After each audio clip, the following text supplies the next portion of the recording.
Welcome back to the Burn the Rollbook podcast, where I talk all things menopause, mental health, and relationships. I am your host, Rachel Boyle, and today we are going to be talking about all things perimenopause.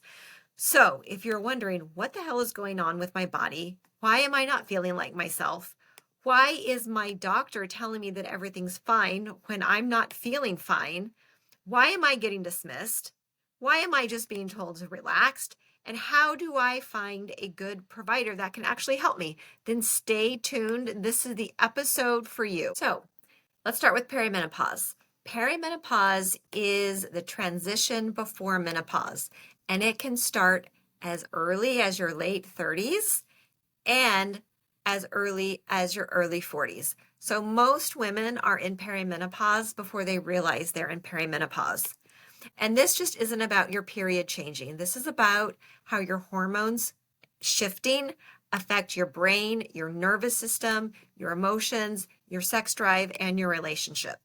So you might be in perimenopause if you're having a really hard time sleeping, if you've got new onset of anxiety or panic attacks, or your anxiety has gotten worse, if you have new onset of depression or the depression has gotten worse, if you feel like life is unpredictable, overwhelming, and you feel more sensitive, reactive, or emotionally volatile, then those could be signs that you're in perimenopause. Also, women can have a flatlined libido, and they can also have pain in their muscles and joints. This is called the musculoskeletal syndrome of menopause. If you feel like you were able to manage life a lot easier and now it's just much harder, then it's likely that you're in perimenopause. So if any of that sounds familiar to you, what I want you to know is that you're not crazy and you're not alone. It's that your body's changing. And up until now, no one has told you and educated you on what perimenopause is and what to expect while you're going through it. For so long, women have been ashamed to talk about perimenopause and menopause, but now more information is coming out so that women can find the help that they need. So the sooner that you can identify that you're in perimenopause, the sooner that you can get some real help. Now let's talk about why perimenopause keeps getting missed. This is the reason, is that most medical doctors and providers and therapists and psychiatrists are not trained on perimenopause and menopause. Now, the reason they're not trained is not always their fault. A lot of what was trained on in medical school has now been outdated, and there's new relevant information out that can really help you feel better. You also might go to the doctor and they'll run your labs and they'll come back and tell you that everything looks normal. But everything's not normal, and you know that because you don't feel well. And the reason that your labs can come back normal is that during perimenopause, your hormones fluctuate wildly. And whenever I say hormones, I'm specifically meaning your estrogen and progesterone fluctuate wildly. Your testosterone starts a steady decline from the time that you're in your late 20s to early 30s. So the symptoms that most women experience is from the wild fluctuations of estrogen and progesterone. And when that happens, you could go to have your blood drawn. Let's say it's early in the morning and your estrogen levels are normal. Then by that evening, your estrogen levels could plummet. So whenever the provider gets your blood tests back, it's going to look like your labs are normal because when your blood was drawn, that morning, your estrogen was at a normal level, but later on in the day, it might not be. And then what will happen is the doctor says you're fine. They might suggest that you get on an SSRI or tell you it's just stress.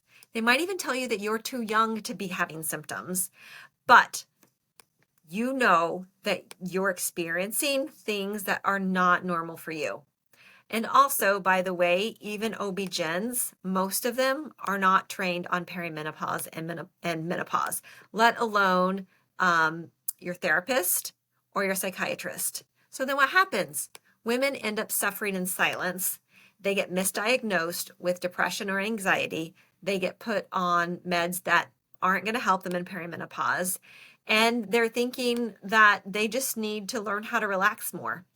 And you know what? This isn't your fault. This is a systemic problem with the whole medical industry.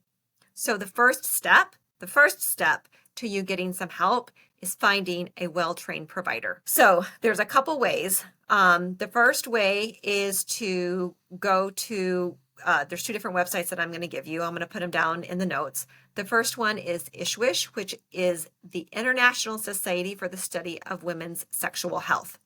They have a provider locator. I want you to look on their provider locator and write down the names of some doctors that are in your city. The other place that I want you to look is the Menopause Society on their provider locator. Now, if you can find a provider that's on both of those, then that's great. That's like finding gold.